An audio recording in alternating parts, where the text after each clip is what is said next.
Pessoal, hoje está num dia de treinamento aqui, dia de treinamento com o Felipe de Brusque, com o Léo de João Pessoa da Paraíba, e a gente está preparando eles para serem os melhores candidatos.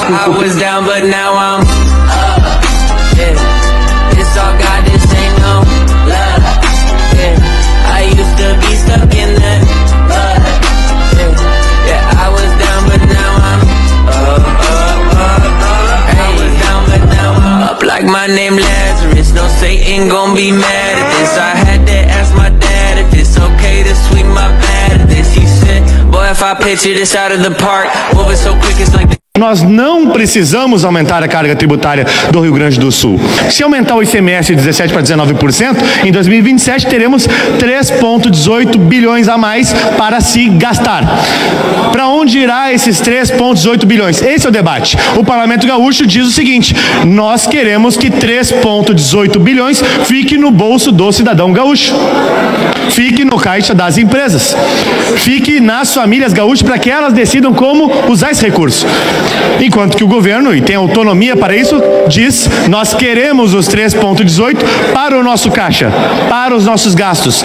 A previsão de receita para este exercício de 2024 é de que nós teremos cerca de 4 bilhões de reais de sobra de receita para quitar o déficit e ainda poder realizar outros investimentos. Para 2025 também o cenário não tem grandes preocupações. E para o médio e para longo prazo, aí sim que começa a preocupar, especialmente com as parcelas do regime de recuperação fiscal que vão, exigindo mais recursos. 2008 a 2023, as despesas do Estado cresceram 259%, as receitas 240%, a inflação foi de 127%. Ou seja, tanto receita quanto despesa crescem acima da inflação. Mas a despesa cresce muito mais do que a receita, deputado Joel. A receita já cresce quase o dobro da inflação, mas nosso ímpeto por gastar mais, ele é insaciável, e isso nos coloca numa situação de ter que estar sempre discutindo aumento de carga tributária. Nós precisamos apertar esse cinto antes de passar mais uma conta para o pagador de impostos. Então, se a gente agora resolver que sim, vamos colocar mais 3,2 bilhões de reais no caixa do Estado, já deixo o aviso, não resolverá o problema e vai ser uma questão de tempo para voltarmos a discutir aumento de carga tributária, porque a receita segue crescendo abaixo da despesa. Então é só uma questão de ganhar tempo para o próximo aumento. E essa tem sido a história do Rio Grande do Sul. É aumento atrás de aumento de carga tributária sem controlar um crescimento de despesa. E se os orçamentos dos demais poderes, incluindo aí a própria Assembleia Legislativa, fossem ajustados apenas à inflação, nem estou falando sobre cortar nada. Não quero falar sobre cortar orçamento do Legislativo, do Judiciário. Não, ajustem a inflação. Se tivesse sido feito apenas o ajuste à inflação em 2024, sobrariam 500 milhões de reais, R$500 bilhão para fazer os investimentos. Olá pessoal, olha, hoje eu estou aqui para externar minha solidariedade ao povo do Rio Grande do Sul, que está enfrentando essas chuvas que já atingiram mais de 100 municípios, mais de 20 mil pessoas já foram afetadas por essa tragédia. Então, é aqui para externar nossa solidariedade ao povo do Rio Grande do Sul e força aí também para o governador Eduardo Leite, para que ele possa tomar as decisões importantes nesse momento de emergência do Estado. Se no projeto de lei de Vossa Excelência acrescentar que no último dia, por conta das arrumações, ele vai ter um desconto na diária e vai ficar meia hora antes, eu estou de pleno acordo com Vossa Excelência. Isso é uma abusividade por parte dos hotéis que querem que o consumidor pague pela meia hora que eles vão usar para arrumar o apartamento para o próximo hóspede. E isso não é justo. Eu queria saber como é que você vai limpar em meia hora o hotel inteiro, todos os apartamentos, já que todos entram e saem no mesmo horário. Eu queria saber como. De novo, isso se chama arrogância fatal de Hayek. Regulamentar o serviço alheio, sem saber como é que funciona na prática. É humanamente impossível, até porque todas as diárias iam iniciar e terminar no mesmo horário. Mas o que diz esse projeto, deputado Áureo, e qual é o problema dele? Ele pretende que a diária de hotéis ou de estabelecimentos que são utilizados para locação, eles devam respeitar obrigatoriamente 24 horas. Qual é o problema disso? Que se você coloca 24 horas, você não permite a limpeza do estabelecimento durante aquela diária, que demanda 2, 3, 4 horas, o proprietário do estabelecimento vai perder uma diária. E aí a gente exclui uma parte da comunidade, da população enorme que não tem condição de locar por dia, porque vai aumentar o preço. É óbvio que é melhor o maior número de horas possíveis. Só que essa também é uma coisa que o mercado já resolveu, porque você pode comprar ou pagar uma entrada antecipada ou pagar uma saída tardia. Esse custo vai passar para o locatário, prejuízo do consumidor, e essa comissão é do consumidor. Nós precisamos dar mais acesso, facilitar e baratear, e não o contrário.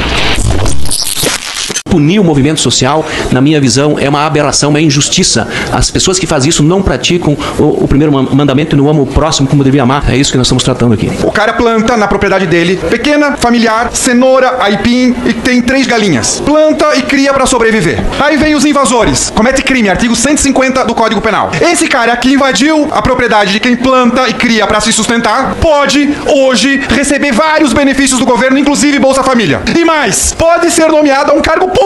O que esse projeto faz? Ele diz: você que cometeu o crime, no artigo 150, caso cometa esse crime e invada a propriedade que alguém trabalha para se sustentar, não pode mais ter benefício do Estado. Se isso não for aprovado, o incentivo é o contrário. É não plantar, não criar, invadir a terra dos outros. Aí o deputado diz o seguinte: é falta de amor, é falta de sensibilidade. Pergunto qual é a terra que ele comprou e convidou os outros para invadir. Ou ele está defendendo só a invasão da terra alheia. Isso sim é escravidão. Condenar os outros a trabalhar e pagar de 2 formas: com a sua propriedade e com o dinheiro do imposto, que é transferido para quem não trabalha e comete crime. Se falar com um brasileiro comum, ele vai se assustar que isso já não é assim, porque é óbvio que deveria ser.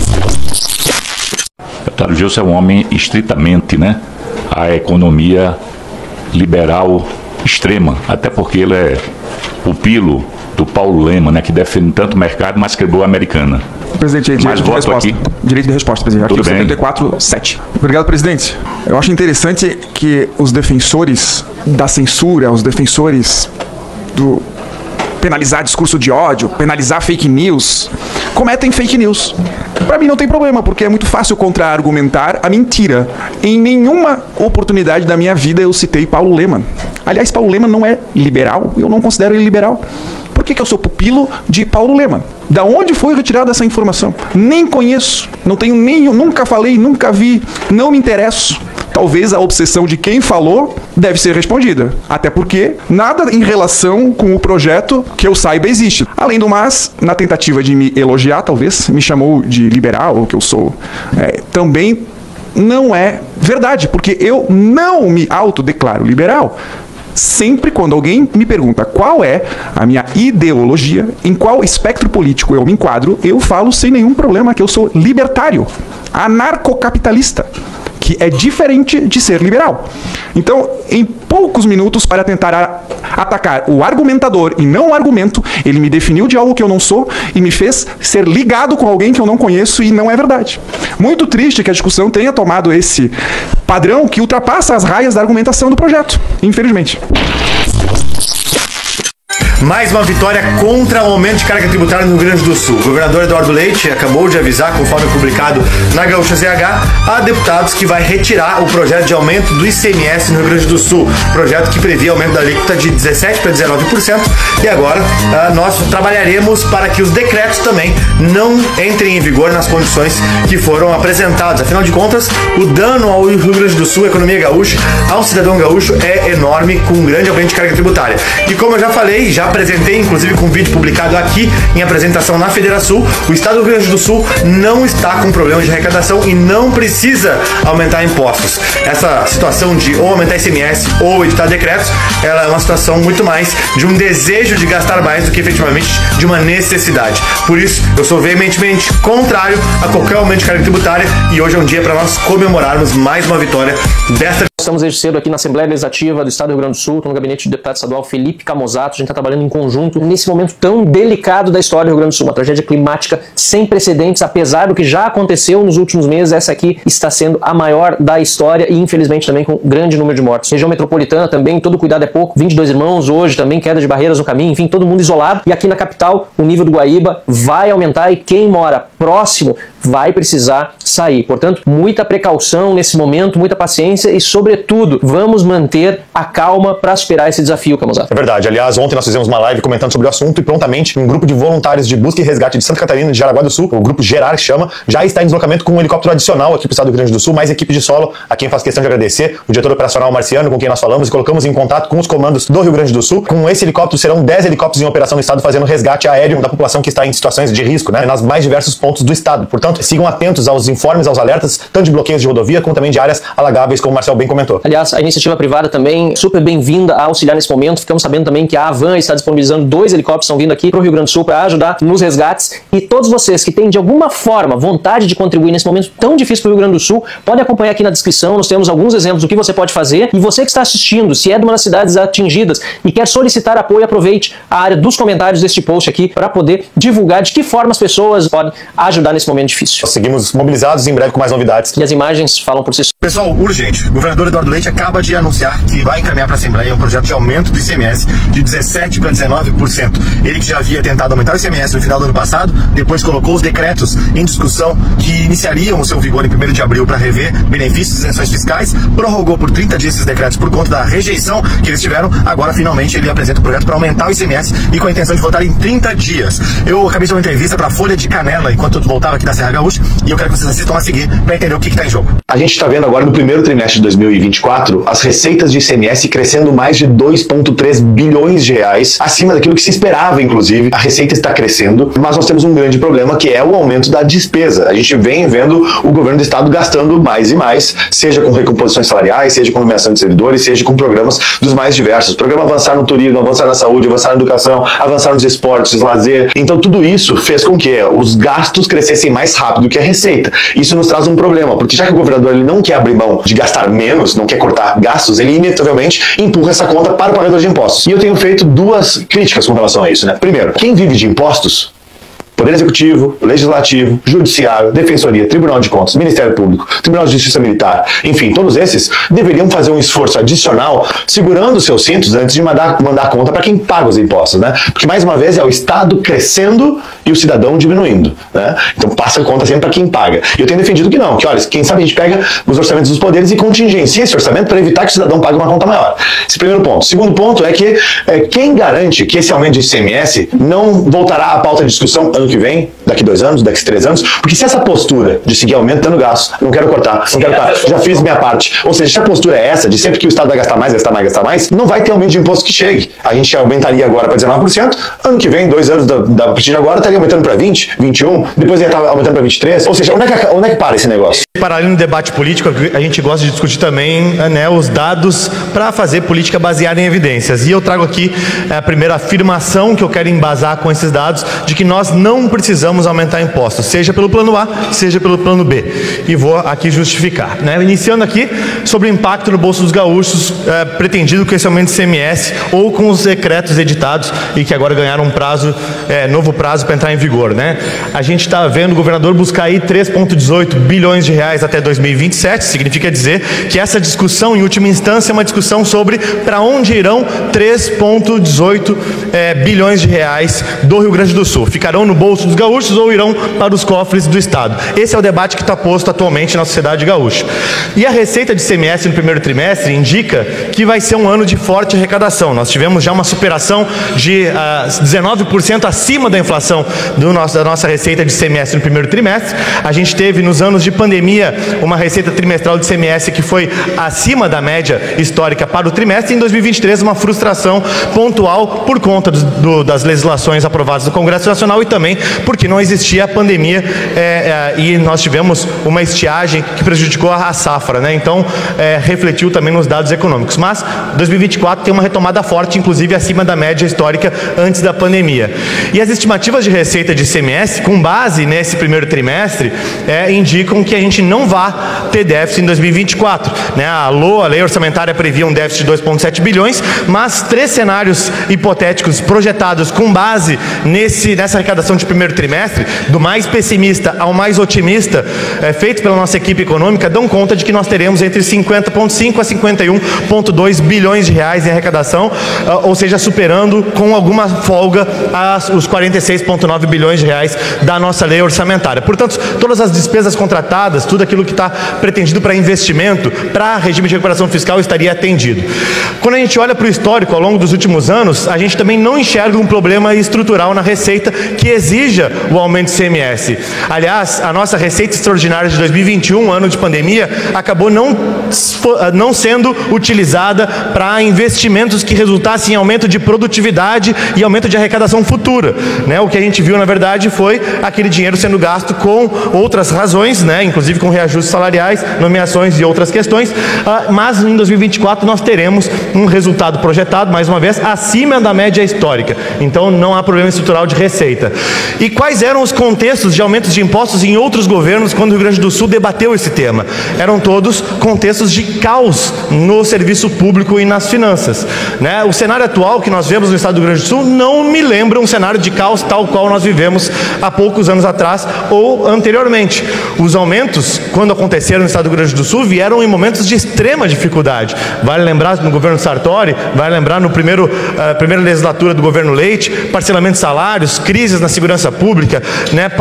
Dívidas com bancos públicos para que os servidores pudessem receber seu 13º ou complementos salariais, dívidas com fornecedores, com a União e por aí vai. Não é isso que nós vemos hoje. É preciso dizer que no médio e longo prazo ainda há um cenário de preocupação, né? Quando a gente olha para a evolução do nosso pagamento do regime de recuperação fiscal, o Estado precisará buscar em torno de R$1 bilhão a mais por ano para quitar essas responsabilidades, tá? Então a gente não pode ignorar isso e por isso que eu faço questão de fazer o debate com base nas evidências, nos fatos e dados. Eu quero trazer aqui justamente que quando a gente olha para o plano apresentado pelo governo do Estado do regime de recuperação fiscal, esse é o cenário, é muito importante esse gráfico. E o seguinte, esse é o cenário onde na curva azul nós temos a previsão de ICMS apresentada pelo Estado no plano, no regime de recuperação fiscal aprovado, né, pelo governo federal, e na linha vermelha a despesa com pessoal, tá? Esse é o plano apresentado e aprovado. O resultado está sendo esse aqui.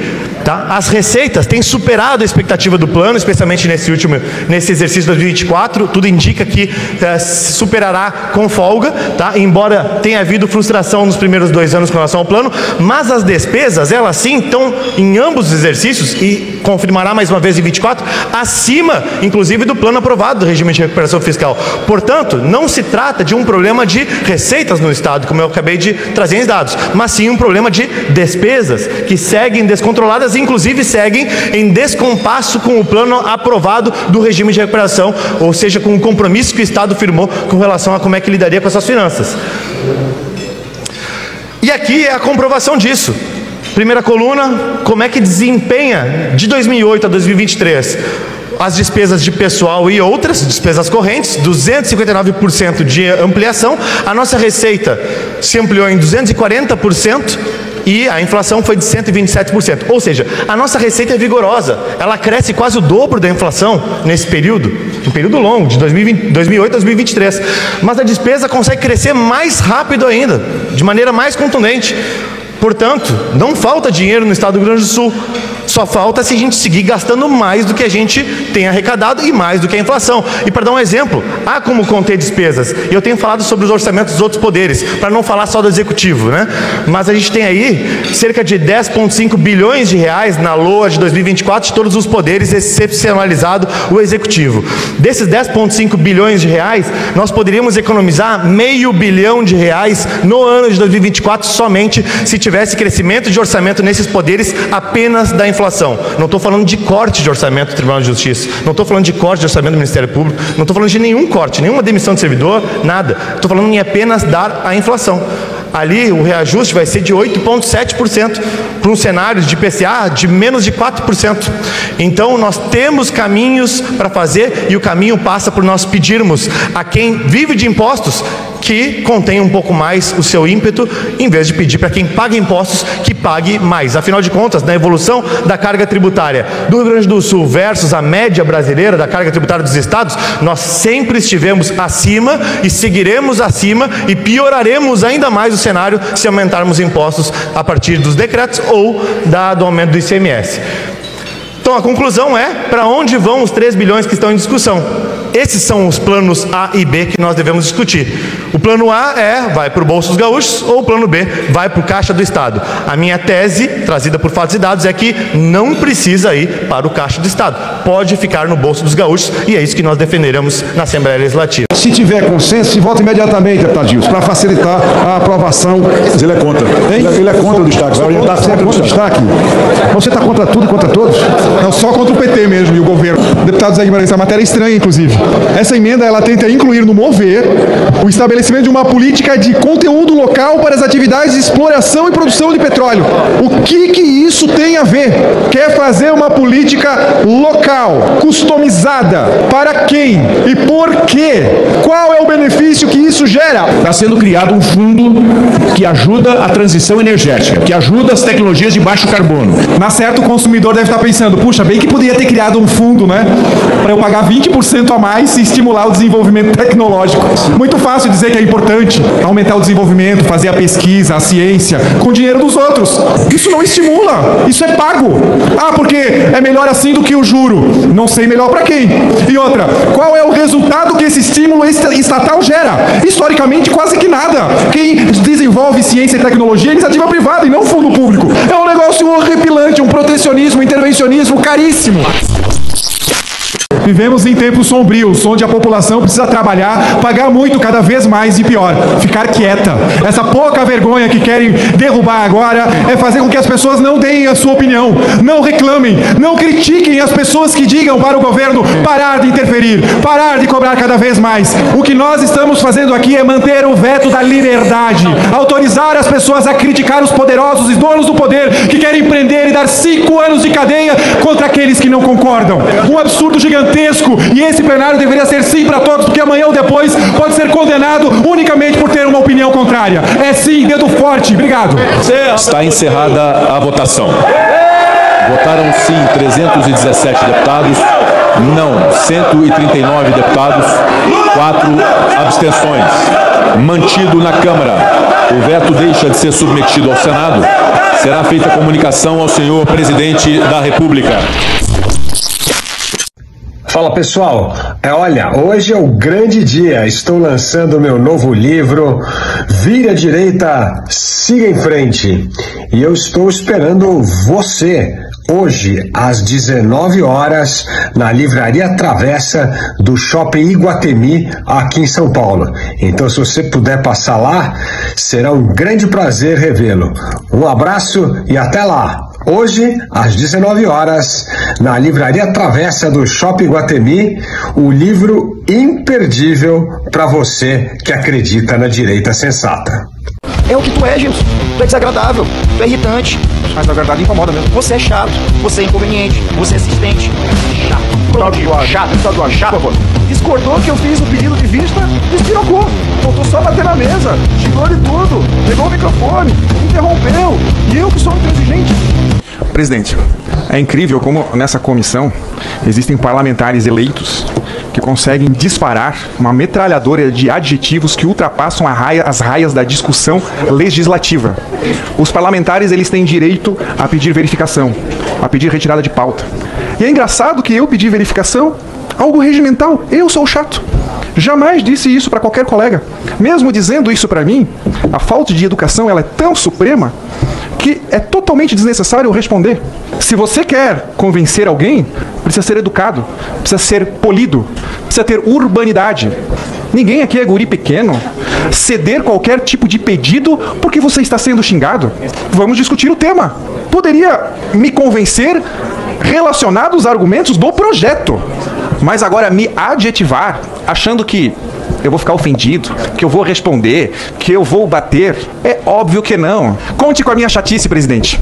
sempre que eu considere que algo está errado. Conte com a minha birra para defender os meus valores. Conte com o meu extremismo para defender aquilo que eu acho certo. Conte sempre comigo, independente do que os outros dizem. Eu só devo satisfação pro Estado de Santa Catarina, pros meus eleitores e pra minha consciência. Uma das coisas mais importantes que vimos nessa calamidade foi a união do povo gaúcho, do Brasil e até do mundo, desde o salvamento de vidas até o acolhimento. Eram voluntários em barcos, em marmitas, em abrigos e muitas doações de alimentos, roupas, água, medicamentos, entre outros. E esse é um ato que não pode ser esquecido jamais. E esse voluntarismo vai ser extremamente importante para a reconstrução do estado do Rio Grande do Sul.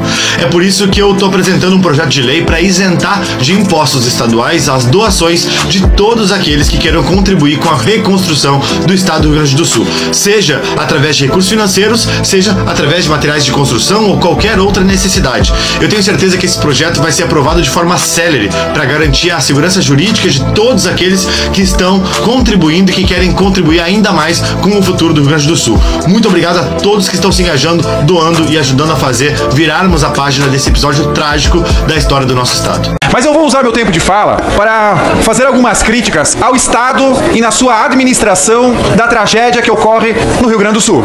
Grande parte dos problemas é sim culpa do Estado. Por exemplo, saneamento básico, que é monopólio estatal. Mais de 100 milhões de brasileiros não têm saneamento básico. E, infelizmente, o peso do Estado é muito grande. Sabe por quê? O gaúcho arrecada por ano em torno de 60 bilhões de reais, dos quais retornam 14.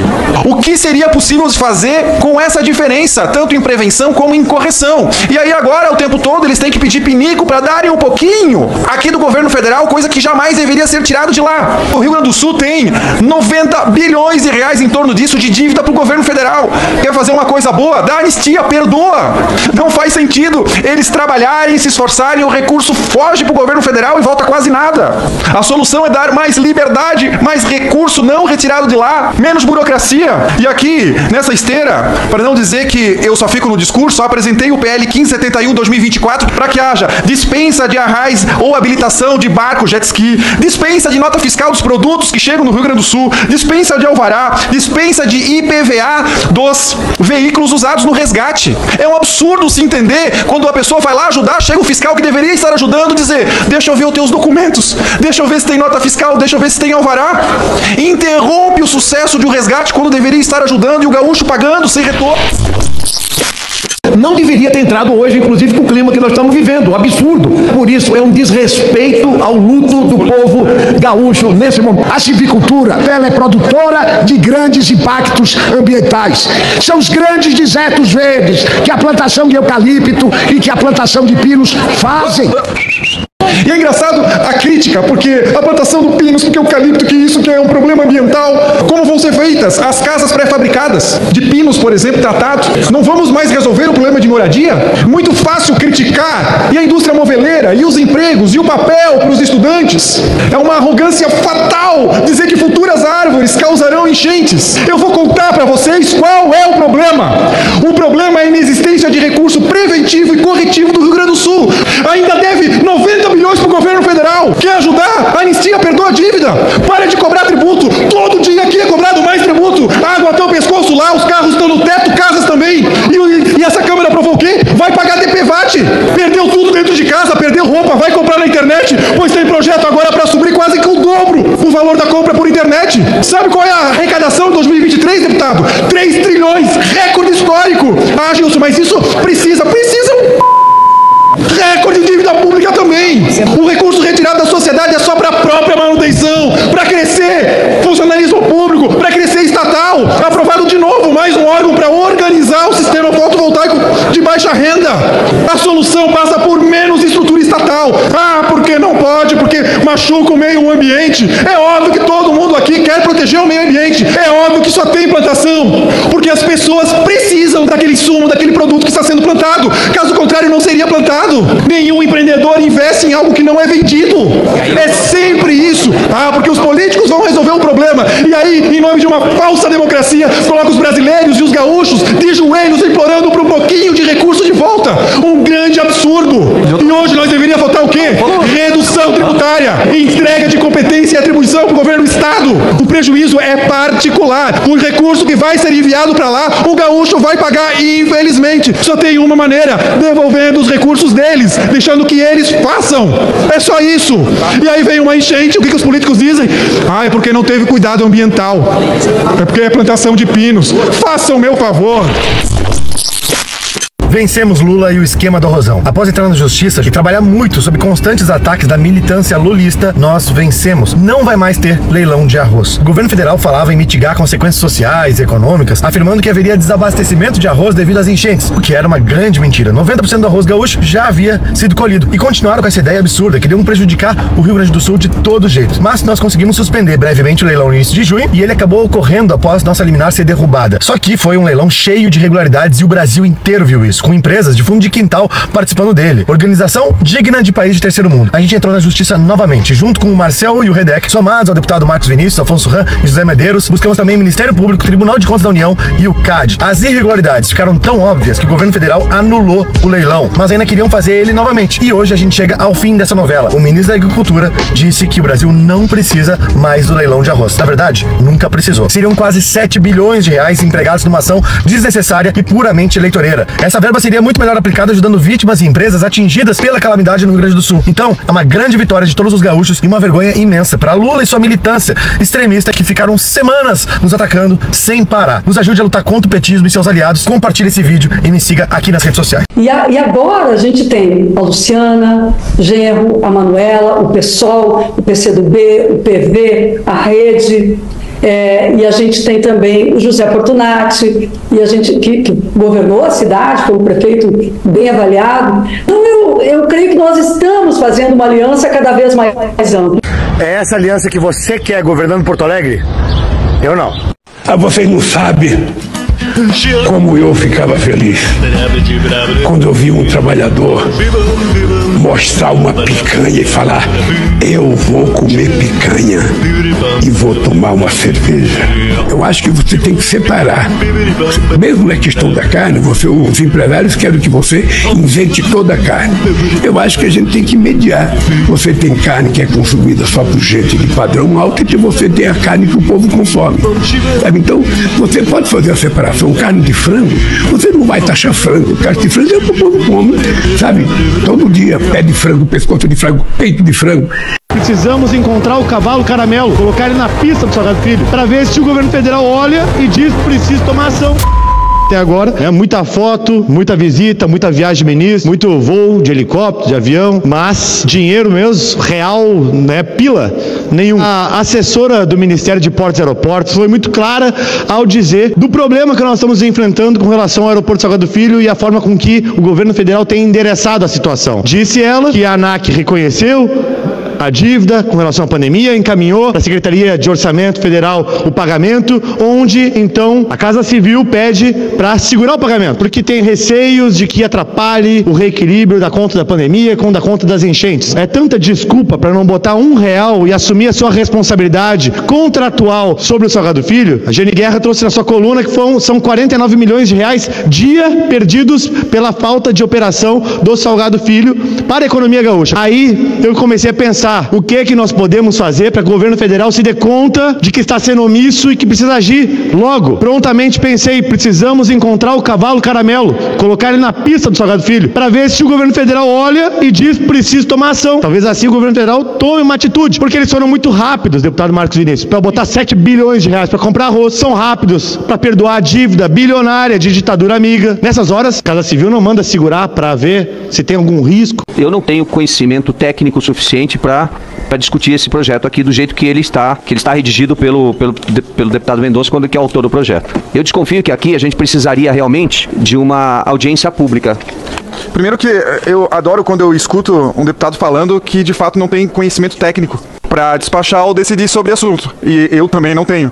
Mal e mal eu sei acender a luz, nem tocar a lâmpada, quanto mais saber de dado técnico de produção de geladeira e eficiência energética. E esse é um exemplo que a gente deveria ter sempre aqui. Então, de antemão, eu concordo com a realização da audiência pública. Esse é um problema que está tentando se resolver diante de uma decisão do Ministério de Minas e Energia do ano passado. Geladeira só pode ser vendida com eficiência energética comprovada acima de 85%. Conforme o levantamento da justificativa, as geladeiras passariam a ser, hoje hoje de R$ 1.500, R$ 2.000, passariam a ser no mínimo de R$ 5.000 até R$ 8.000. E aí nós desembolcamos em outro problema. Ainda que o produto de eficiência energética seja melhor para todo mundo, de nada adianta se ele não é acessível. Digamos que realmente seja R$ 5.000. Acabou pro consumidor, nós estamos ajudando o consumidor. É a mesma coisa eu dizer pro deputado Marinho: Marinho, você tem que comprar a BMW, porque ela tem maior eficiência energética, ela te entrega não sei quantos cavalos, não sei quantos segundos, até 100, tem alta frenagem, enfim, e ainda te dá o prazer de dirigir. Aí tu vai me dizer assim: mas Gilson, eu não tenho condição de comprar. Então, na verdade, essa resolução do Ministério, que é essa que eu tô criticando aqui, ela não passa de um sonho. Ó, a BMW é boa, eu acho que é melhor, comprem vocês. É isso que tá na lei. Urgente, pessoal, nós vamos impedir a importação demagógica, desnecessária e irresponsável de arroz.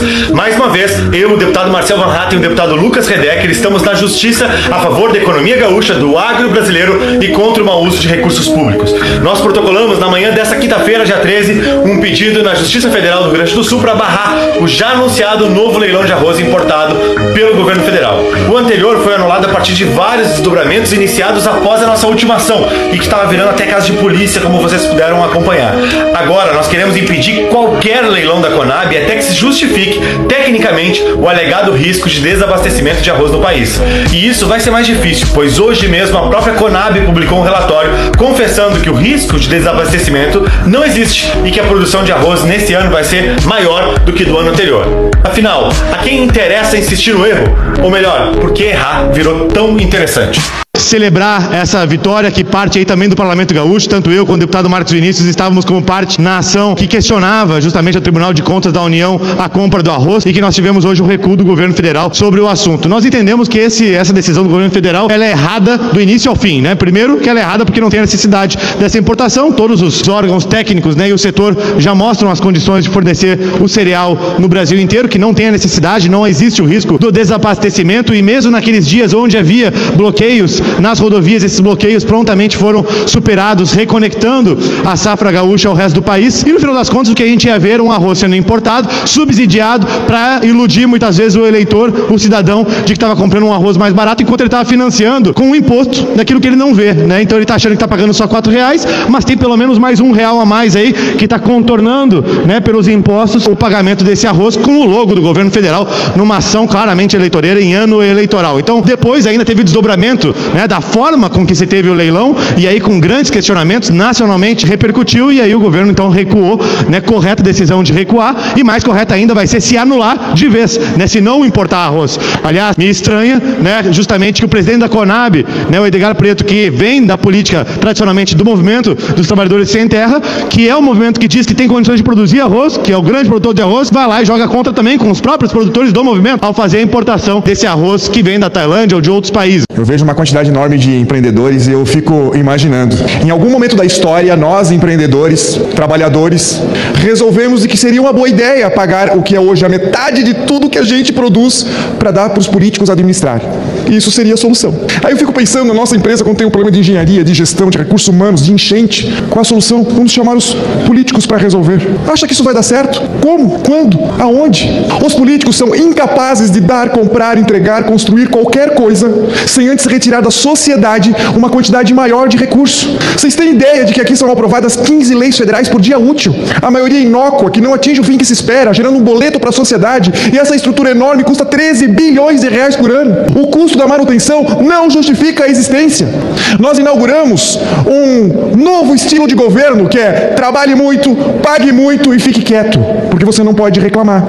Nós somos escravos, porque se você acorda todo dia 6 horas, dá metade que você produz para os políticos administrar, significa que você está deixando parte da tua vida, deixa de abraçar seus filhos para poder entregar o dinheiro para os políticos. E a população não entendeu ainda que os políticos não são a solução. Os políticos são o problema. Se tem alguma coisa que a gente precisa pedir para um político é para ele não fazer. Não reclamemos mais quando o presidente Lula vai para a Europa e passeia, porque prejuízo maior é quando ele fica aqui administrando. Tá, Gilson, mas qual é a solução? A solução é empreendedorismo. Eu, na minha cidade, liguei pro presidente da associação: você tem um nome para indicar para prefeito? Não quer, não tem ninguém. E aí fica os mesmos de sempre, porque a gente aprendeu errado, os nossos pais ensinam errado pros filhos que política é coisa de vagabundo sem vergonha, e a gente tira a esperança de alguém competente fazer parte do sistema. Vocês precisam assumir esses cargos para chegar no poder e reduzir o próprio poder, reduzir os próprios recursos e pedir para eles e nós mesmos não fazer, porque quem faz a iniciativa privada é o empreendedorismo e é o trabalhador. Aqui é só parasitário. Obrigado.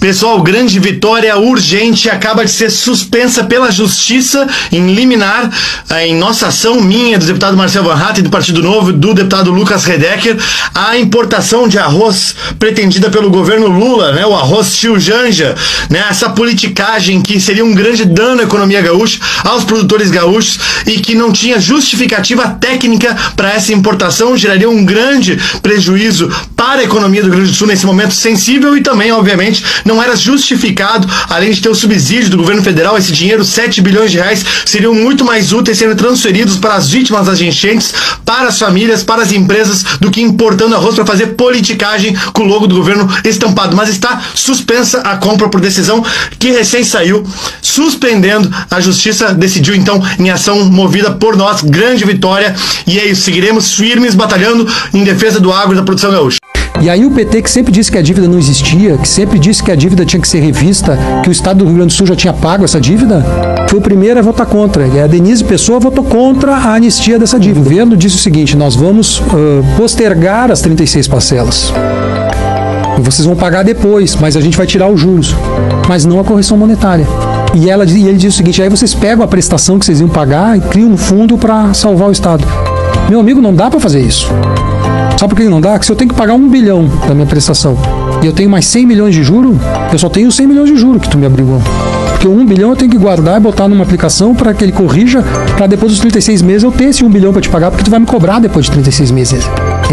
Agora, para mim ter esse 1 bilhão e 100, tu tem que anistiar a parcela, a dívida. E aí o PT, que sempre disse que a dívida não existia, que sempre disse que a dívida tinha que ser revista, que o Estado do Rio Grande do Sul já tinha pago essa dívida, foi o primeiro a votar contra. E a Denise Pessoa votou contra a anistia dessa dívida. Então não tem recurso, esse dinheiro não vai ficar para a reconstrução, porque o que eles deram foi uma suspensão, mas a dívida continua. A gente precisa mudar a mentalidade das pessoas e a gente precisa quebrar o mecanismo que está aí. Hoje a gente chama de jornada, porque a gente entende que é um caminho. Uma jornada. Uma jornada. E essa jornada, o Novo é um partido que traz pessoas de fora para dentro da política. Quando eu falo assim sobre propósito, né, de como eu virei dirigente, deixei de ser candidato, eu acho que o meu propósito maior de quando eu me aproximei da política sempre foi de que a gente precisa mudar a mentalidade das pessoas e a gente precisa quebrar o mecanismo que está aí. E a gente não quebra o mecanismo com as mesmas pessoas que estão lá dentro, que se alimentam do próprio mecanismo. Sim. Então a gente precisa trazer gente que está aqui do lado de fora, mas que tenha valores e princípios que quando chegue lá não vai se vender e não entre para o sistema. As pessoas que mantenham esses valores e princípios. Então a gente precisa de pessoas que sejam alinhadas com os valores e princípios do Novo, em que a gente tem aí uma carga mais forte do liberalismo, mas também conservadores, né? E a gente precisa trazer essas pessoas para dentro da política, e a gente precisa preparar elas. E assim, quando tu vai para um jogo, a política ela começa na campanha, na eleição. Então a gente precisa também, ao mesmo tempo que eu tenho que selecionar um candidato que tem alinhamento ideológico, de valores e princípios, de que a gente acredita que tem essa firmeza de poder entrar lá e mudar, mas que ele também, beleza, ele tem valores e princípios, tem essa firmeza, mas quando eu chegar lá, ele é um cara que também tem condição de lutar, tem condição de competir, tem condição de transformar, e é um cara competente. 5 piores pontos da reforma tributária. Imposto seletivo arrecadatório. O imposto seletivo, que nem existia na proposta original da reforma, era para ter função extrafiscal. Ou seja, apenas para desincentivar certos produtos e serviços. Mas agora ele vai passar a ter uma função central na reforma tributária que foi planejada pelo governo. Mas por quê? É que no texto da reforma atual, a alíquota do CBS, o novo imposto federal, dependerá da arrecadação do imposto seletivo. Isso significa que os bens e serviços considerados desnecessários pelos políticos carregarão o peso da reforma tributária. Exceções à regra. Serviço de agência de notícia, programa de jornal e produções artísticas terão redução de 60% na alíquota. Os políticos consideram essa função essencial. Já veículos automotores, incluindo veículos de resgate e ambulâncias, os políticos consideram não essencial e pagará não apenas a alíquota cheia, sem redução, como também imposto seletivo maior para cobrir as exceções à regra, como programa de TV e produções artísticas. Nada melhor que o governo para nos lembrar o que é essencial e o que não. Punição para quem economiza. O Brasil possui uma das menores taxas de poupança de todo o mundo. Como é que o governo pretende lidar com isso? Taxando quem economiza. Pois é, o relatório do PLP 108, segunda parte da reforma tributária, prevê tributação de previdência privada como se fosse herança. Algo que contraria a legislação federal e o próprio STJ, que considera que a previdência privada tem caráter de seguro. Pior, o teto desse imposto nem foi definido ainda. Caberá ao Senado definir o teto e aos estados definirem o que consideram grande patrimônio. Imagina você, economizou a vida toda para deixar um plano de previdência e se você morrer, pode deixar até 21% de tudo que você economizou para o Estado. Normatização da miséria. A nova regulamentação da reforma tributária cria a figura do nanoempreendedor, que possui faturamento máximo de metade do MEI, ou seja, até R$ 3.375 por mês. Isso inclui despesas, ou seja, se esse empreendedor tiver uma margem de lucro de 30%, que já é grande, ele só poderá ganhar R$1.000 por mês nessa categoria. É a normatização da miséria pelo governo. E claro, isso significa uma orientação clara. O governo não quer ver o pequeno empreendedor prosperar e quer cobrar impostos do MEI tradicional. Ao invés de atualizar o limite do faturamento do MEI, que está congelado há 8 anos, mas continua pagando imposto maior porque é atrelado ao salário mínimo, cria uma categoria oficial de miseráveis. Uma vergonha. Punição ao trabalho. O artigo 21 do projeto prevê que devem contribuir com a alíquota básica do IBS e CBS diversas categorias que hoje são obrigadas somente com o ISS, como prestador de serviços autônomos, motoristas de aplicativos, pintores, marceneiros ou qualquer atividade, ainda que a profissão não seja regulamentada. Quem não recolher esse imposto, que é estimado em 26,5% do faturamento, passará a atuar fora da lei com punição do Estado. É de verdade um governo dos trabalhadores que não gosta de quem trabalha. E detalhe, esses são os piores pontos até agora, pois o texto de 300 páginas que recebemos há poucos dias é preliminar e será alterado momentos antes da votação. Uma discussão apressada num tema tão importante que prejudica todo cidadão. Estamos apresentando emendas na reforma para reduzir esses pontos ruins. Compartilhe esse vídeo. Aqui, deputado Gilson, nesse caso, é uma regressão ao período medieval. Eu chamo a atenção que o debate não é só sobre invasão do direito à propriedade. É o debate sobre o Estado. O Estado surge por isso, para evitar a guerra de todos contra todos. E ao longo da história está muito claro que o monopólio da violência, do uso da força, isso é Max Weber e vários outros autores, é do Estado. Regressão ao período medieval é o que temos hoje, onde um grupo armado invade terra alheia. Isso é uma regressão ao período medieval. O direito à defesa, o direito à proteção, o direito à propriedade, o direito ao resguardo da vida, das suas próprias conquistas, essa é uma evolução humana. Vocês manipulam a linguagem de forma a se fazer parecer de que o certo é errado e vice-versa. O errado é invadir terra, o certo é proteger a sua propriedade. Qual é a segurança de alguém comprar um imóvel, se esforçar para adquirir aquele imóvel, sendo que ele mesmo não pode proteger aquilo que ele conquistou? E se acaso ele fizer isso, é considerado, abre aspas, uma regressão ao período medieval. Não faz sentido algum, é uma deturpação da linguagem. Nós precisamos, ao contrário, proteger de uma vez por todas a propriedade privada, de maneira plena. É isso.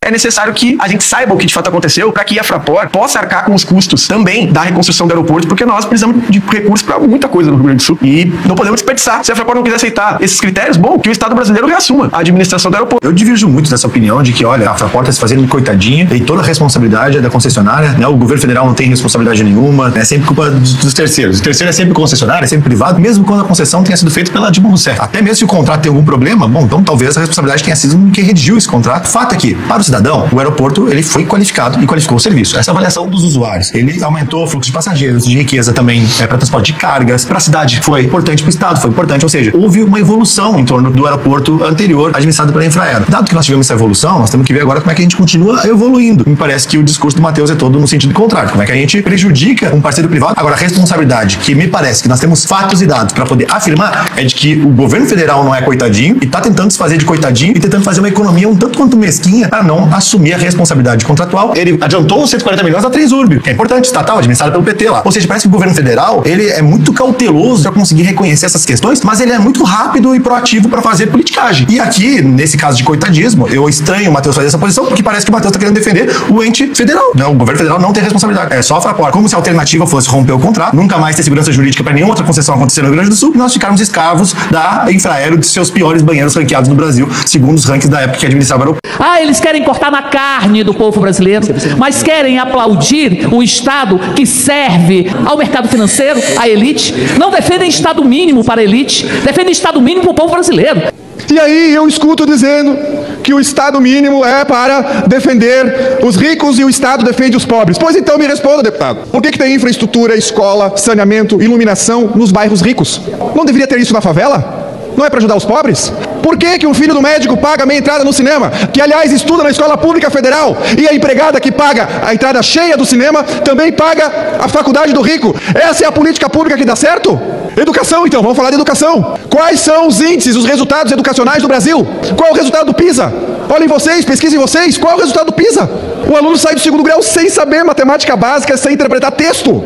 Aí me dizem, não, Jus, tudo bem, não tem saúde, segurança e educação, mas o Estado faz outras coisas. Esse é o problema, quem abraça muito aperta pouco, não faz nem isso, quer fazer outras coisas, tem 400 estatais, a maioria dando prejuízo recorde. E quem paga a conta? O lombo do contribuinte. Quem escraviza o povo é o Estado, são os políticos, retirando mais da metade do que eles recebem. Essa que é a grande verdade, para não ter nada em troca.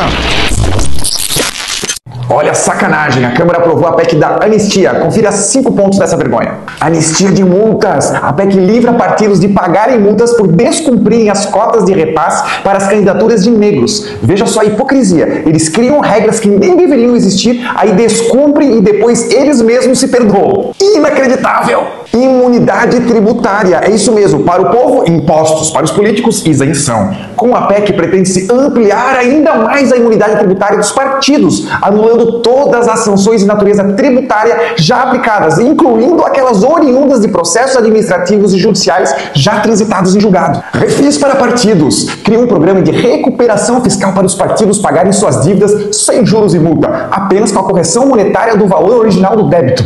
É para acabar. Distorce a cota racial para candidaturas negras. Hoje, se o partido tem 40% de candidatos negros, ele precisa destinar proporcionalmente 40% dos fundos para essas candidaturas.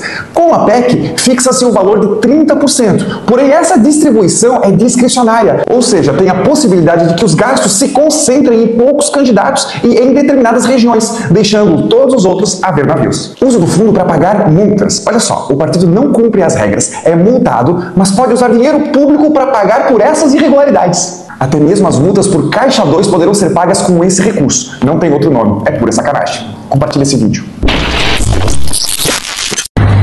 Eu tô aqui em Paris e ontem a França se tornou o primeiro país do mundo a colocar na Constituição o aborto.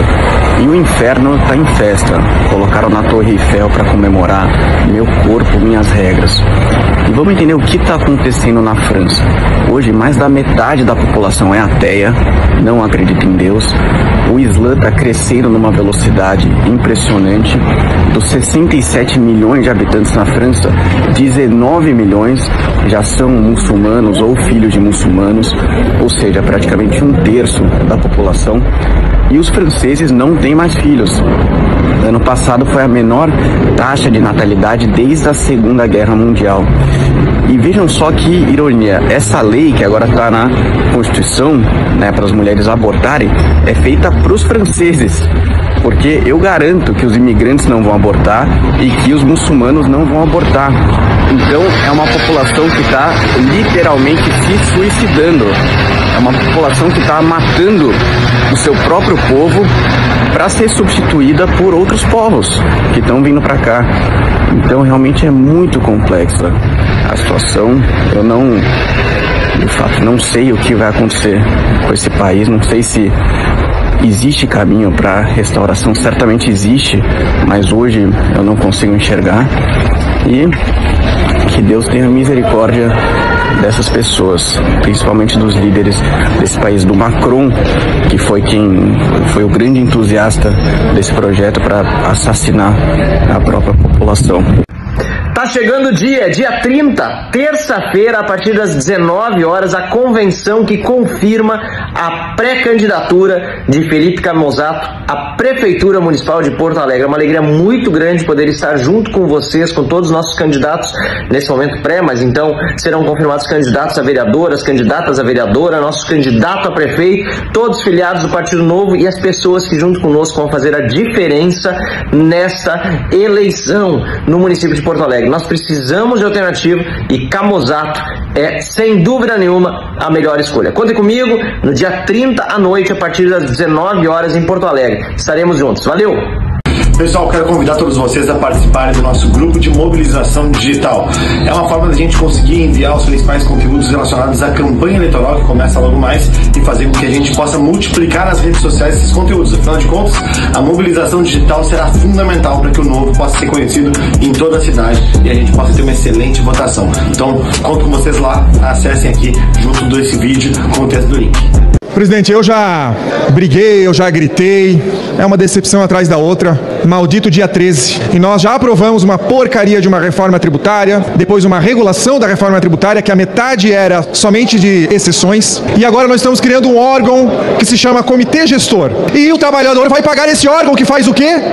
Onde legalmente, porém imoralmente, tem estratégias de como fazer uma coleta obrigatória do trabalho alheio. Todo dia esse Congresso e os políticos utilizam-se de artimanhas para aumentar a estrutura para arrecadar mais dinheiro. É um incentivo enorme, advindo de inveja, de gastança, de improdutividade. Inclusive, nessa reforma maliciosa, querem tributar, por exemplo, previdência privada. O Brasil é um dos países que menos tem poupança no mundo. E aí, para incentivar a poupança, o que eles fazem? Dizem que vão tributar a previdência, como se o INSS fosse confiável. Assim que se incentiva a poupança? É óbvio que não. Não existe nada nesse comitê que garante que esses impostos sequer serão devolvidos em qualquer espécie de serviço. É óbvio que esse imposto, sempre criado a mais, é roubo. É roubo, não tem outra palavra.